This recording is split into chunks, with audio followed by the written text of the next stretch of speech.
Hello, my beautiful collective. My name is Calum. I am an empath, a psychic, an oracle of sorts, a shaman on the path, an alchemist, and welcome to Full Mental Alchemy. I'm gonna get a reading out today.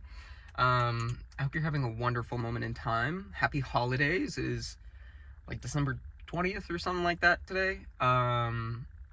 Yeah, before we get started, I'm gonna ring this bell just to clear the space around us, clear the energy, get us off on even footing. Yeah, so if you have a sound sensitivity, you might want to turn your volume down. I still don't know how loud it is, but yeah, I'm gonna ring it in 3, 2, 1.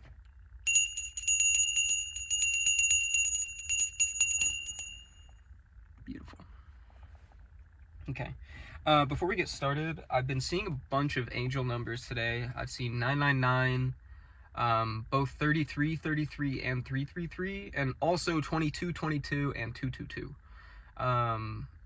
808, 303, 505, 717, a couple others that I can't recall at the moment, but those were like the big ones. Okay.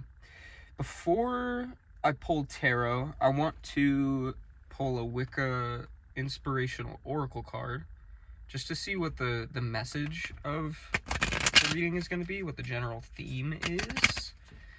Again, I hope you're having a wonderful moment in time. This December's been a December for sure. On my front, I have been going through the bouts of seasonal depression, working through energy, finding my place in the world, figuring out what I want to do with my life, finding different ways to be creative, not just through physical acts, but also like in the way that I'm thinking about the world, shifting my mindset to think more positively, really focusing on the way that I'm approaching the world, which is why I haven't been doing readings as much. I've already told you guys all about it, but it's been a process. It's been intense, and a little discouraging at times, but I'm learning to see that this is all necessary, and I think this time of reevaluation, of isolation, has been very beneficial, as we're in a rest period. I was talking with a friend, and we were saying how the winter just makes you feel like you want to hibernate, and that's kind of what I've been doing. I've just been inside constantly, trying to get out as much as I can, but not as much as I'd like. But also, I'm trying to just listen to the rhythms of my body and just be, you know? But I'm out at the park today. I went and played guitar. We have a card. And it was very nice. I'm in my car now because it is cold. Alright. So, the card that we pulled is Pleasure as Eternity. This card really resonates with what I was just talking about. Learning to view everything as pleasure, pain and all.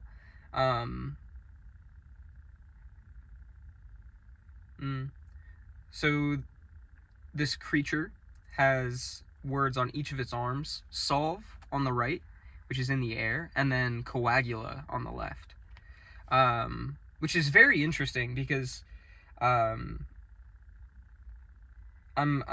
thinking about how there's like the mother and father hand. In this case, solve being the mother and coagula being the father. One is to coagulate is like when blood coagulates, it becomes thicker, it clots, and solve would be making the liquid thinner, and I feel like there's a balance that is being stricken here. I'm also taking note of how there's a moon on each side of the planet he's sitting on, kind of like mirrored reflections of one another, finding that beautiful center in between the moons,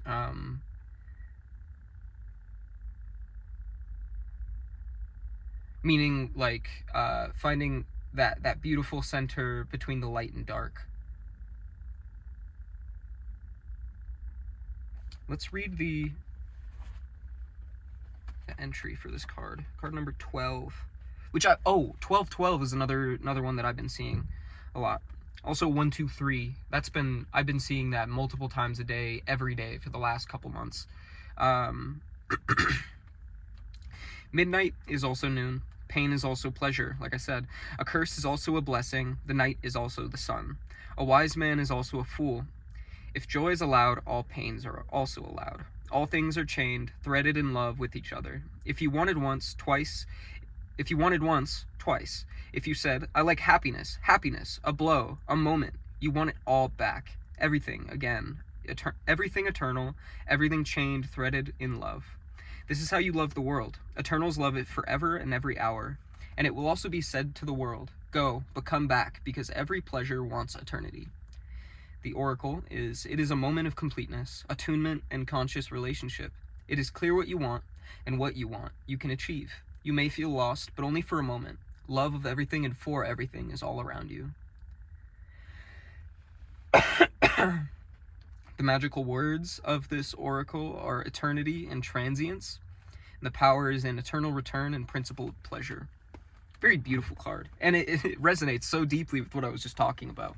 Finding that beautiful, finding the beauty in the pain, in the feelings of loss and misdirection, seeing that everything serves its purpose, and that it's all about like existing in that ebb and flow of life. I got a new deck.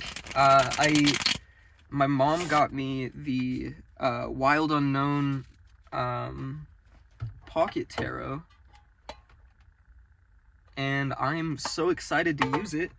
I'm gonna try my best to not read from the guidebook, but also the way they word things in this deck is just gorgeous. The star was on the bottom of the deck, which I've already shuffled this deck a few times.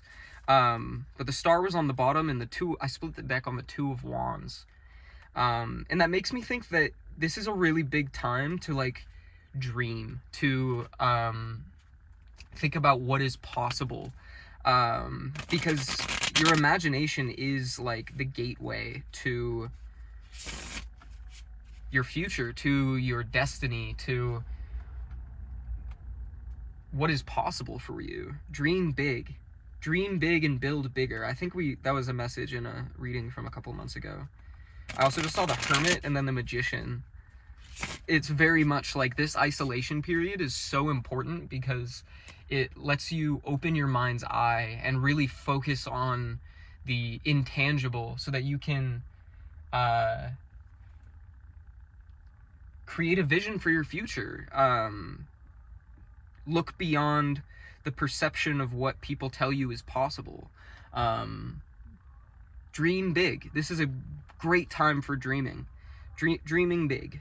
That's our message of today. Also, the Hermit card is beautiful because it's a tortoise in his little shell, and he's got the lantern on top, so you know he's warm. And he just looks happy. Like, find appreciation for this time of isolation. Like I said, it's time to hibernate. Like, there's no point in pushing yourself beyond what you feel you can do, because you'll just end up burning yourself out. So it's important we just let our energy kind of rekindle, and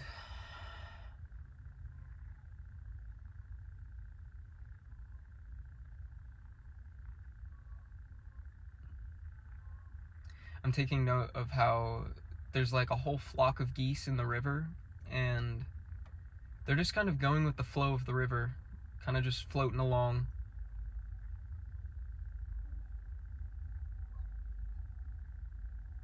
Not fighting the current, they're just sitting, letting the water take them where it needs to.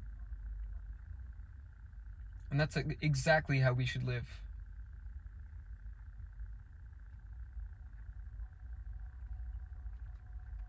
I've been thinking back to the summer, in how I in the summer months, I'm very motivated. I write so much music. I am so tapped into the energy of the universe. And while that's a beautiful thing, it's an even more beautiful thing in the winter to be with yourself and really recognize what you've done in times past, what you've manifested for yourself, connect with what you want moving forward. Like, I think New Year's resolutions are cool and all, but I think it's important to like, I like to split my year up into like quarters, if not quarters, like sixths. Like every day is a new year, but there are periods of time where I like to set small goals for myself. Not even small goals, but just goals for this time. Because my goals in the winter are different from my goals in the summer. I would like to take care of myself in the winter. That's like one of my biggest goals, to just allow myself a sense of peace, really work on my self-care. Because in the summer, the sun is more vibrant and it's hotter, and overall, like, just the energy is warmer and more motivating. So those things come a little more naturally to me that time of year, and I can focus on things outside of myself.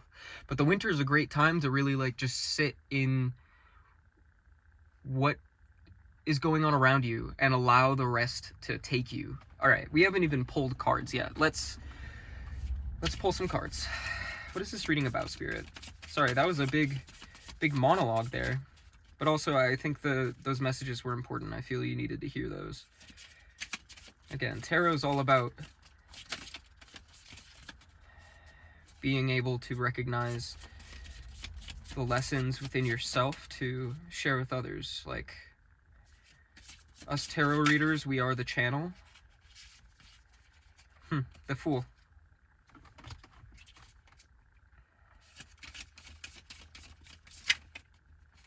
Whoa. We have the Daughter of Wands. It's like an infinity symbol. The Three of Wands. And the Ace of Pentacles. That's a beautiful spread there. Yeah, with the Daughter of Wands and the Fool, this is a very good time to like find inspiration. And again, think of what is possible for you. With the Three of Wands, I think I actually just pulled this card before this reading. Oh my goodness. And what they talk about in the guidebook is how you may have some people around you who helped you recognize your value within yourself, helped you recognize what you appreciate and don't appreciate in the world, and helped you find some peace. And now it's time to really be with yourself and allow that perspective to push you forward, see what you want more of. Because the Three of Wands is one of those cards that talks about movement. It talks about going to new places. But the only way to get to those places is to know where you want to go. What not even like where exactly you want to go, but what you want to feel when you go wherever it is you want to go. And with the Ace of Pentacles, this is a chance for you to plant new seeds. It's a chance to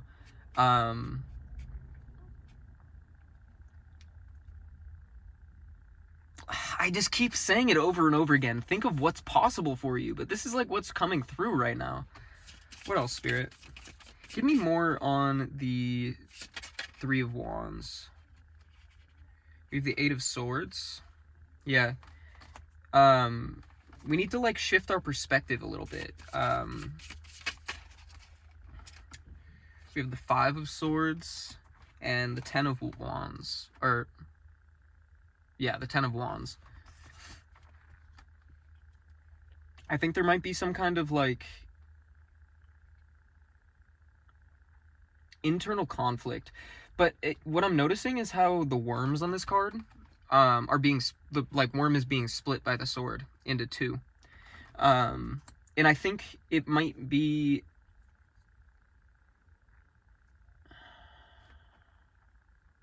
There's some kind of energy that you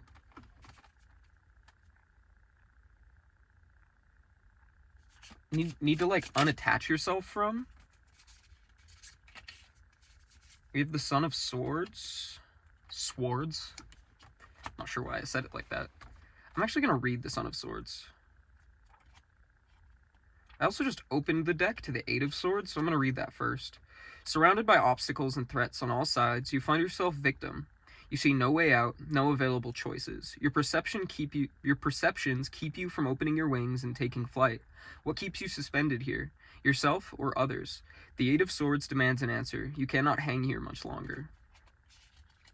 And the Son of Swords says, a dynamic creature. The Son of Swords is a man of action, not of grace. He pushes forward toward his goal with urgency and determination. To top it off, he's very well educated, making him a force to be reckoned with. Usually he's seeking approval from the patient and just Father of Swords, who casts quite a shadow onto his son. Working with this stimulating and exhausting young man can prove to be a challenge. And I think that's the balance that needs to be found here. You've gone through this period of isolation and oh wow, the Two of Pentacles on the bottom of the deck, that completely reaffirms that. Like major confirmation. You need to find that balance between the mother and the father. I also just saw the Devil in the middle of the deck. So there needs to be... we need to make some sense of everything that we're thinking and feeling. Figure out ways to move forward in this restful spirit. And what we can do with that. But the Son of Swords almost feels like a warning in that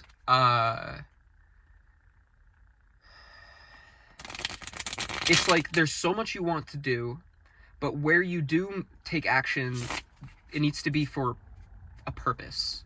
Because if we're just like throwing ourselves in any direction we can, jumping at the first sign of possibility of like what's out there, there's also the risk of burnout. And the Eight of Swords feels like we've had this time to rest. Now, what has this done for us? What have we learned? Oh,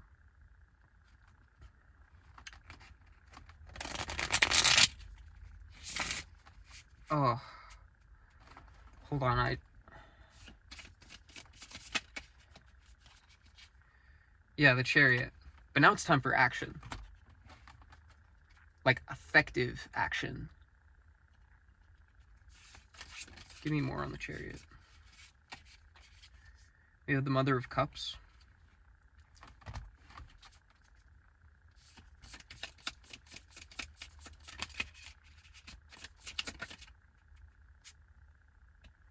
This card stood out to me.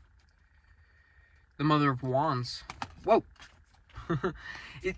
That's beautiful. That feels like, again, that balance between the part of yourself that is very compassionate and understanding and empathetic, and the part of yourself that is passionate towards your goals, and like motivated, but also like willing to do whatever it takes to get what you want, but also take care of the people around you. And there's some kind of power in that. The Lovers, yeah.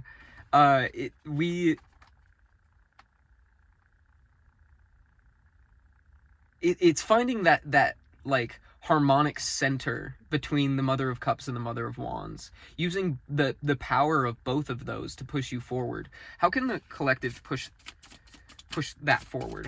What can the collective do here?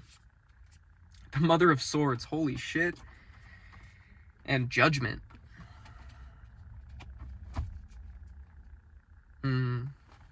Let's read the Mother of Swords. You'll often find the Mother of Swords putting her sharp perceptions to use as a therapist, doctor, or teacher. She's extremely experienced and knowledgeable in her fields. Some think of her as all-seeing. This card can sometimes represent a woman going through a difficult time. She may be recently widowed or divorced, and usually without children. During this time, there's potential for her criticism to soar. So maybe the power is in taking what you've learned through this time of learning yourself and use it to guide others. Show people what is possible, but also look into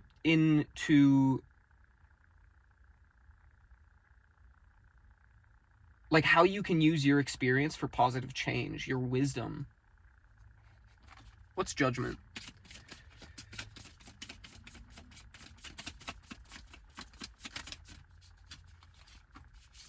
We have the Father of Cups. Judgment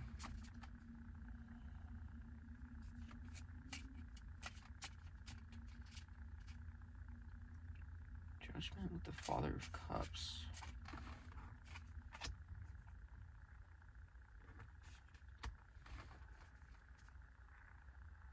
I'm noticing the way the bird on Judgment is flying. There's like this flock of birds, and they're all like shadowed out, like they're all black birds, and then the bird rising above is white, and it almost feels like not allowing the shadow, doubt, fear to consume you, to overcome that, allow it to push you up. And with the Father of Cups, it's like I'm noticing the way the cup is black as well, and it's also a black swan or goose. I think it's a swan. I don't really know my birds that well. But it's like, I feel like I just keep repeating myself, but the Father of Pentacles is also on the bottom of the deck. Using that energy to create something positive. When it comes to like it was talking about with the Mother of Swords being someone who could be a good therapist or teacher. The value of that is like teachers, guides, like even shamans. The whole value of teaching is using your experiences to guide other people through that place. Having walked through the valley of the shadow of death, you've been there, and you can help others navigate their way through it safely. There might be someone around you who needs your help. And that might be what this Judgment is. It's like, are you willing to do what is right? We have the Eight of Cups. Interesting. The Two of Cups, the Devil, and the Six of Wands. Interesting. That's really interesting. I'm going to read the Six of Wands.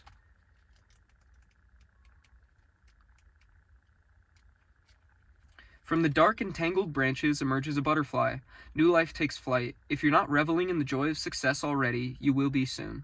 The Six of Wands is a card of victory, of rising up against the odds. The obstacles have been relentless, but now is not the time to look back upon them. The more pressing question is, where will you go with your new set of wings? So with the Eight of Cups to the Two of Cups, it's like,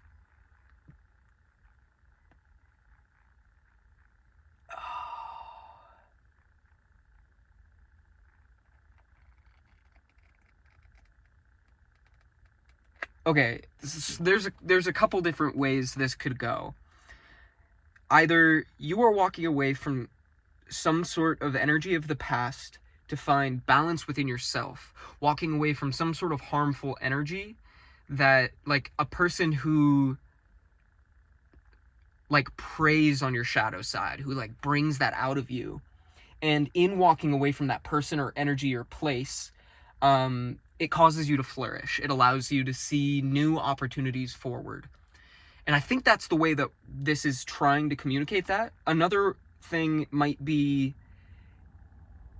in terms of helping someone. You're helping someone walk away from that kind of energy. And you could be helping them come into union with their self. I don't necessarily get that the Two of Cups is like romantic here. It could be like a friendship coming from this. Like you help someone through a hard time and help them recognize the way they're being preyed on, and then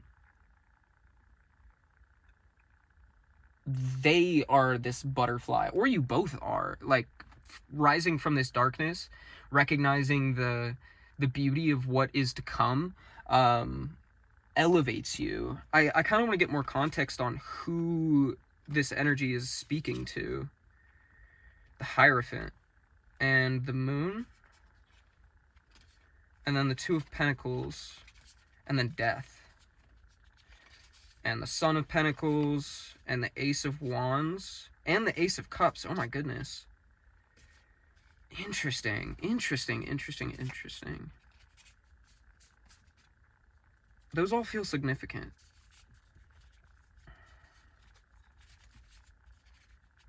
I don't normally just pull from the bottom. Sometimes I do. I don't know.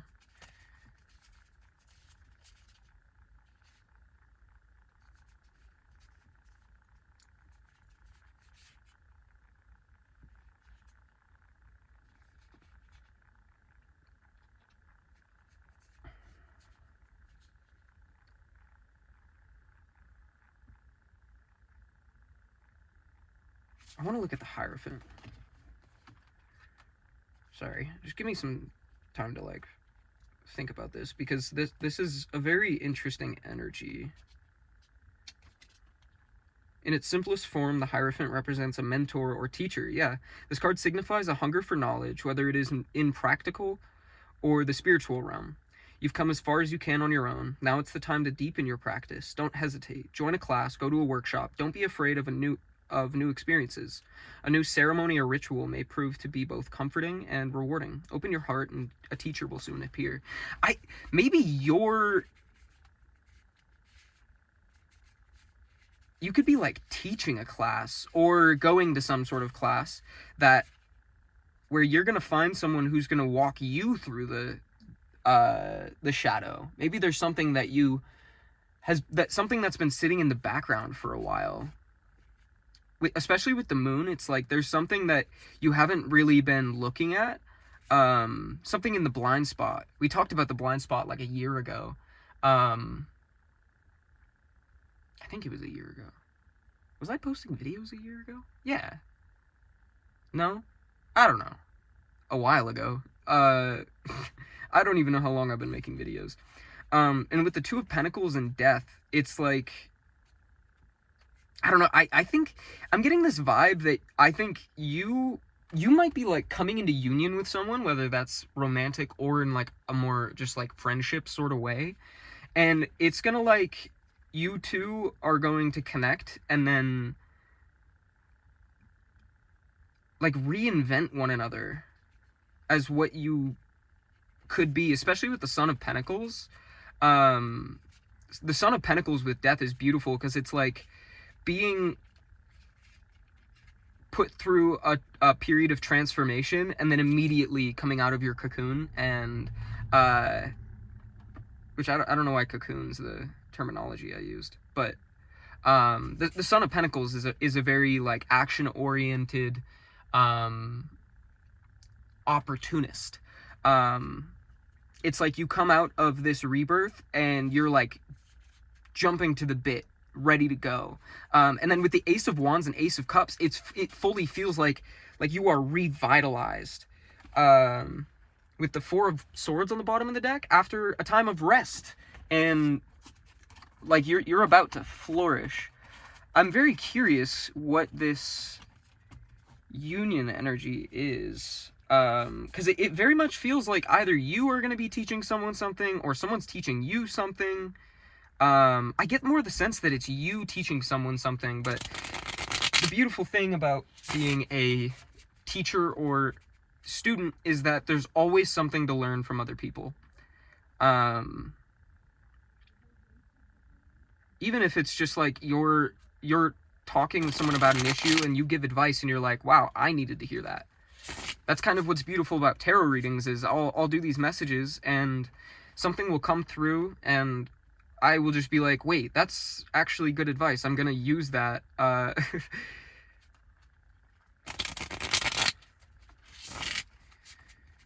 I don't know. Tell me more about this spirit. I think this might be a longer reading. Okay, we have the Tower. Interesting. So something's gonna be like falling apart. I'm taking note of how there's like lightning striking. That's been a synchronicity that's been coming through quite a bit. It's like lightning will strike. I just watched the movie Meet Joe Black, which was a very interesting movie. I'd never seen it before. It's from like the 90s.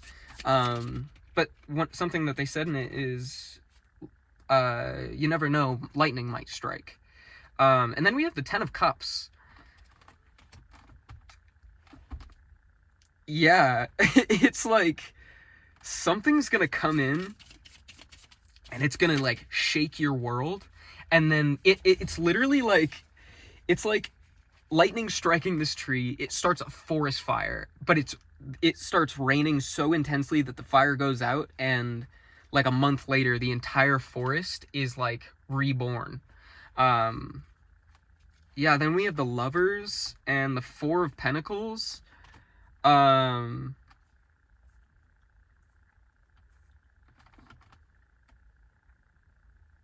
There's really big imagery of like these threads in these two cards.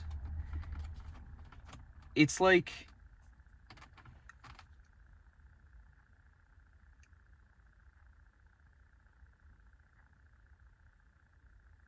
I don't know, it feels like you're perfectly reweaving your reality through whatever this Tower situation is. What is the Tower? What's this?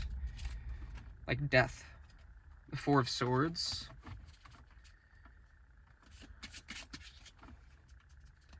We have the Five of Wands and the Daughter of Swords. I'm going to read the Five of Wands.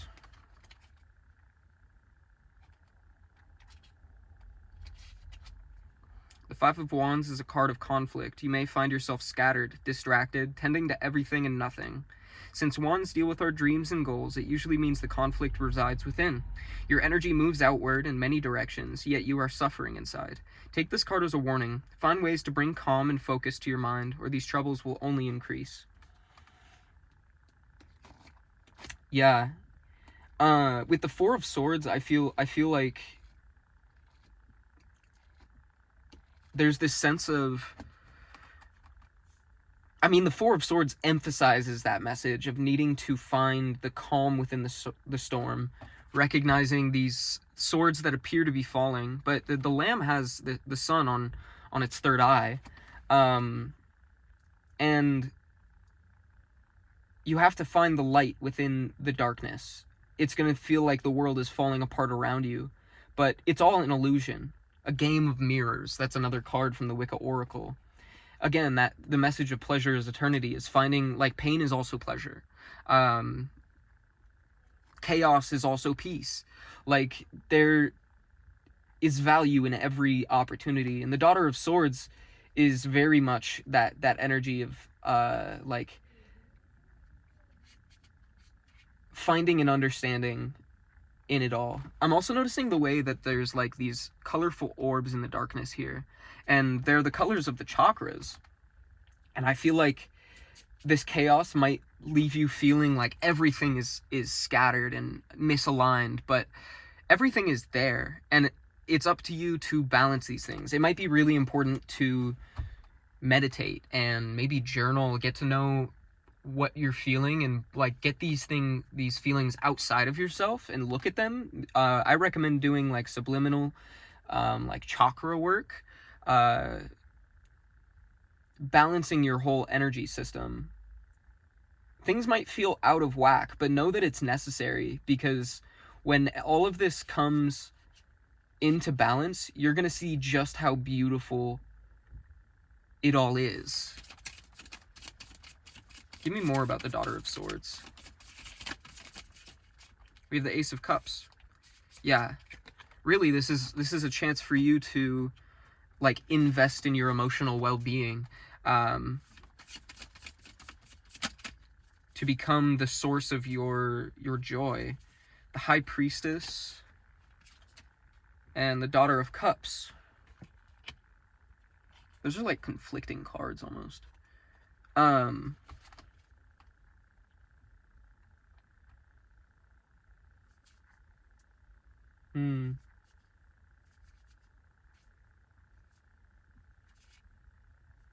I'm gonna read the High Priestess, actually. We have the Mother of Swords on the bottom of the deck.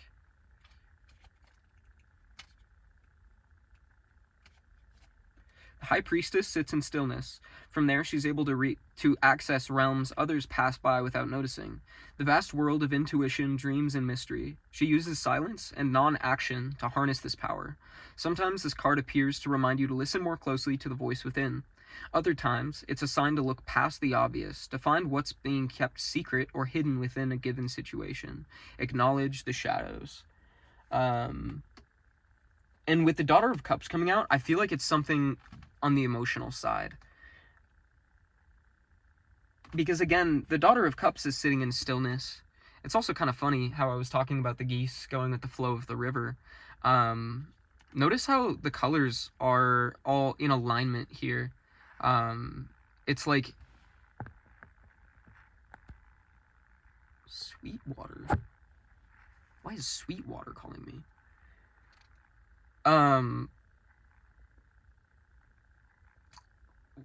That threw me off. What was I saying? Sitting in stillness. With the Daughter of Cups, I feel like it's a call to look at the emotional chaos you may be feeling. The way, I don't know, you're feeling about your world around you. Can I get more on the Daughter of Cups and the High Priestess?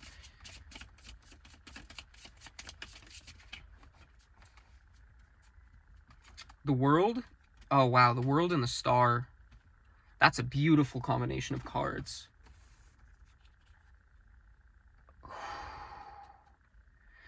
There's this energy of, like with the Star,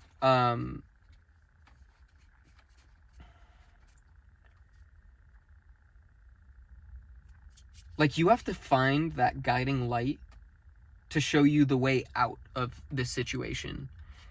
Because I'm really being called to the way the World is the final card in the tarot, or like the major arcana. And the Star is your guide. And you can only find that star by getting to know your inner world, getting to know the realms beyond what is physically in front of us.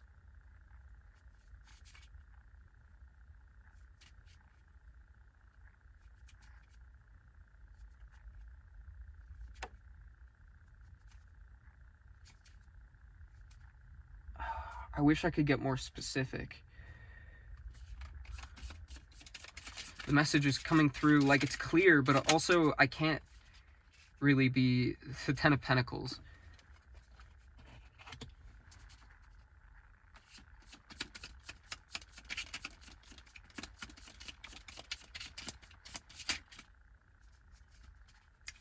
Oh, you know what? Ooh, the Two of Pentacles and the Empress.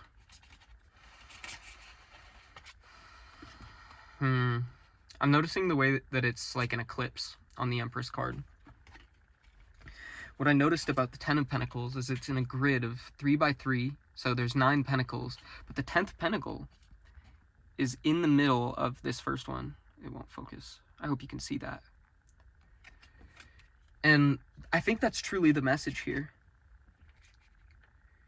That the like solution is at your center. And you need to find your center in order to discover it, to uncover it. And it will allow you to like birth this new reality for yourself. And will cause these things to be set in motion. But the Ten of Pentacles also speaks of great abundance. It is like the card of, I mean, it's the happy ending. And I feel like as we're entering the age of Aquarius, shifting into this newest timeline, this highest timeline,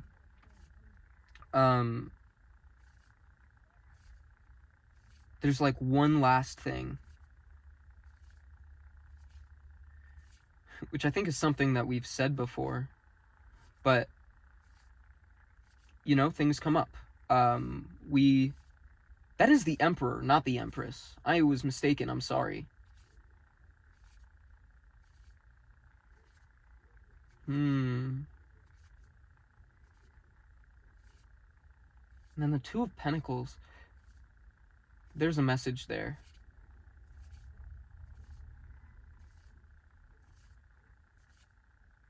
Tell me more about that, Spirit. Why did I mistake the Emperor for the Empress? The Eight of Cups. Oh, I'm running out of room here. Let's move these around a little bit. Just go there. These go here. There we are. So we have the Eight of Cups, the Mother of Pentacles, the Chariot,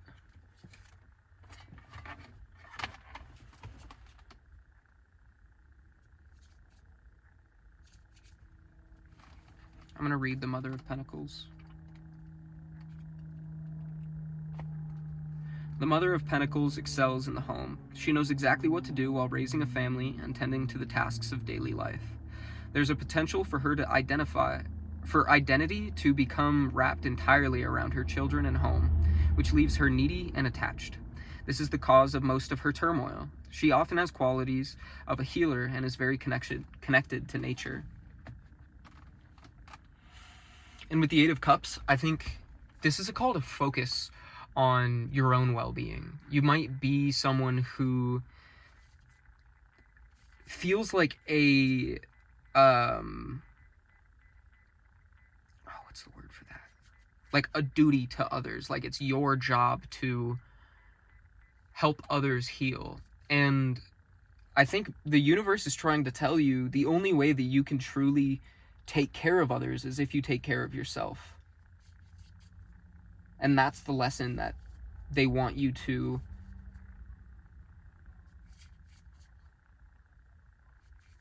understand and come to terms with. With the Emperor coming out, it's like, oh, and then the Sun's on the bottom of the deck. It's like you're trying so hard to do everything you can to take care of everyone around you, but you're like running yourself dry in that process. And instead, Spirit wants you to like get what needs to get done, of course. Take care of the stuff that needs to get done. But also think to yourself and think,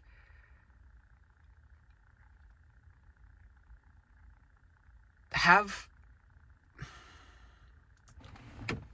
do I word this?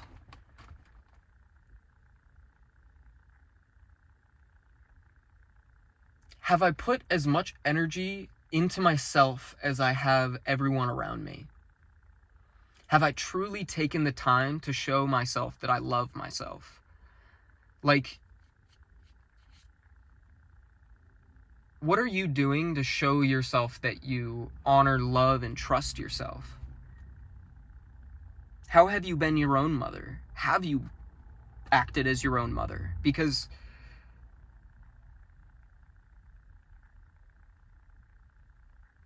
like not everybody has someone to take care of them.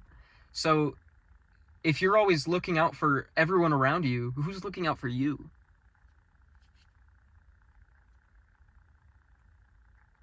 You know?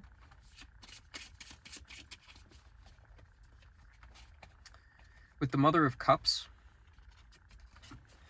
it feels like you need to be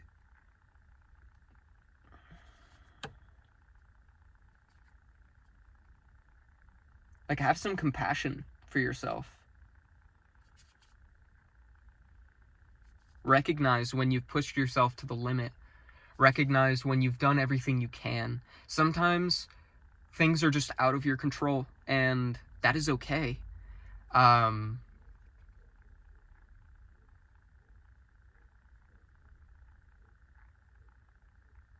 not everything's going to be picture perfect 100% of the time.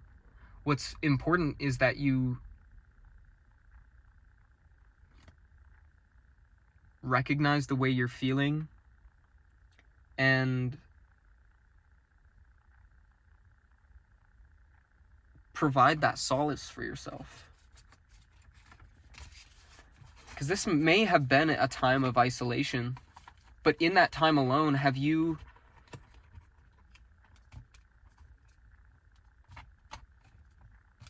actually taken the time to tend to your wounds? Provide a space of peace and comfort for yourself? Maybe that's a journal entry. In what ways have or haven't I nurtured myself? And I would say for both sides of that, do like a full entry. In what ways have I nurtured myself? In what ways have I not nurtured myself? And then to like finish that off, what can I do to take better care of my well-being? Because again, the best way to take care of others is to take care of your own energy. You want to give from an overflowing pool and not,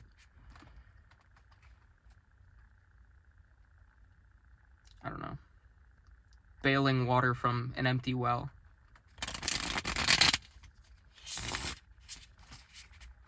You gotta recuperate, girl. Like, it's so important.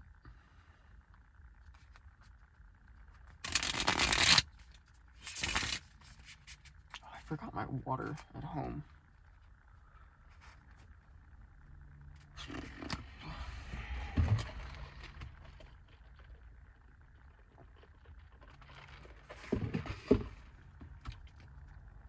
Okay. Let's get some closing messages, Spirit. 10 of Cups. This is where we want to be. Heart full, fully connected with ourself. Our chakras beautifully intertwined. Death.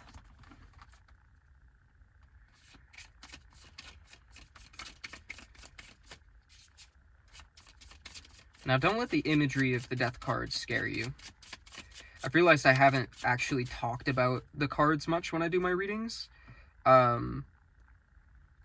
Because in my mind I was like, oh, the people that find my videos are probably readers as well, but there's also some people that aren't, and I don't want to leave anyone in the dark here. The death is a beautiful card, because while it doesn't speak of physical death, it speaks of rebirth. That's how I see this card. It's like the Scorpio card. It's like breaking yourself down to rebuild yourself stronger, which is the message of the Tower. But death is the actual act of understanding what has... Like, while Tower is the actual destruction, death is like the lesson of that, I would say. And in this case, the way to get to the 10 of Cups is understanding how you got to where you are and taking the lessons you can from it. The Son of Cups feels like... I think a journaling practice, that prompt that I talked about, would be very beneficial, because the Son of Cups feels like taking these emotions and channeling them into a place that has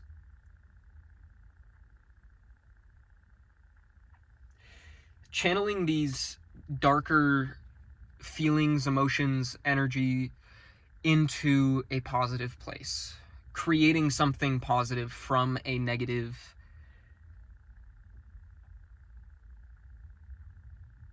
situation. I don't know, that pleasure as eternity message. And then the Ace of Swords is that I think the truth lies within the darkness. We have this imagery of the Ouroboros. I think that's what that is. It's an infinity sign as a snake, so that's what I'm going to call it. I'm going to read the Ace of Swords. I feel like there's a message there. When lightning strikes, the whole world seems to light up for just 1 second. It's as though you can see everything. And this vision lingers on even through the storm. Such is the power of the Ace of Swords. Your mind will become clear, your thoughts precise. It's a great time to make those decisions you've been putting off. And I think I'm going to leave that there. It's a great time to make those decisions you've been putting off. I wanted to pull cards on what that decision could be, and maybe I'll pull one card.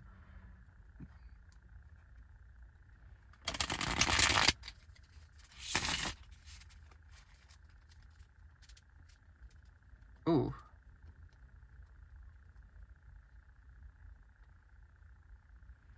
Okay. I'm being called to pull another Wick card.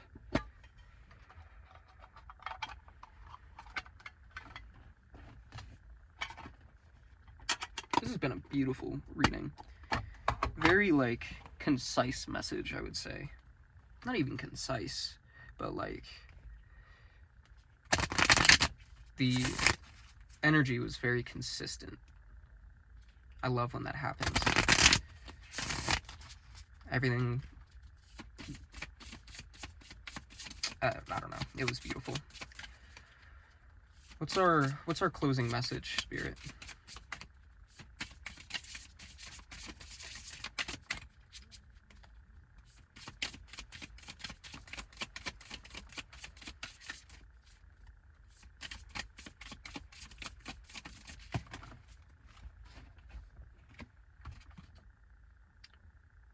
I don't even know how to pronounce that. Voluptus Delendi? I've never pulled this card before.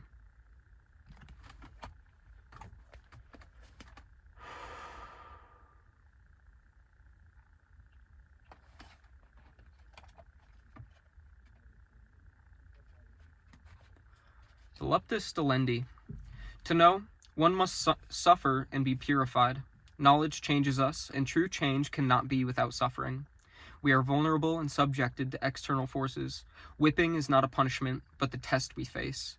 Pain provides greater self-awareness and the ability to overcome one's fears and limitations.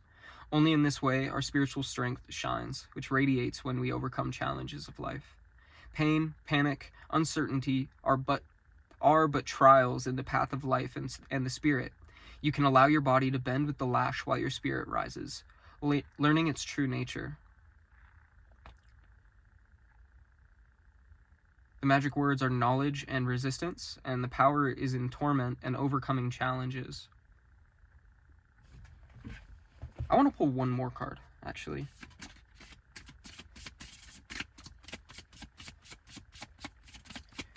I think that there's going to be a little bit of chaos coming your way. And it's going to be... Oh, wow. The Call of the Last Battle. Like, didn't I say this was like the last test? And it may be scary, but it's so important that you find stillness now, so that when this chaos actually strikes, it's so much easier to find your center in the storm, and find that balance. The Call of the Last Battle. The warrior gathers strength for the battle in the inner realm. The call of the horn awakens all senses. He grabs the rein of the chariot. He is ready to conquer if he finds the balance between the opposing forces of light and darkness. Wisdom and intuition are the soldiers who can defeat any storm of the unconscious. Didn't I literally just say, like, so many of those words just came through?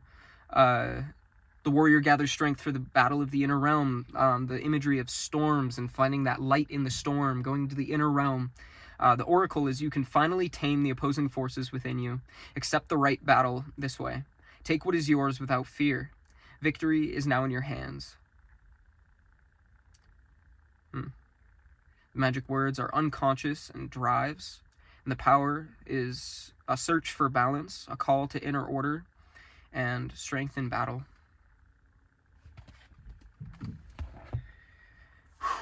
Very intense reading.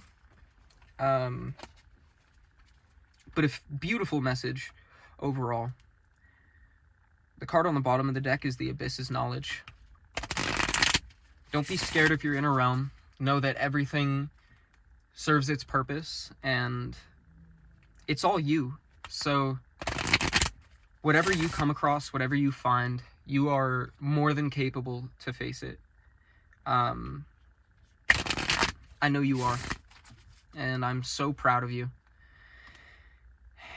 And you're gonna get through this. We're all working our way through these lessons, and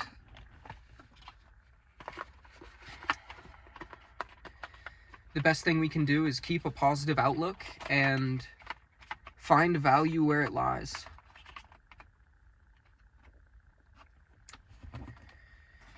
I hope you have a wonderful moment in time. I hope this message was able to provide you some confirmation and clarity on what you already intuitively know. And yeah, I send you so much love. This has been Full Mental Alchemy. Again, my name is Calum, and I hope you have a wonderful moment in time. I will see you next time. Bye.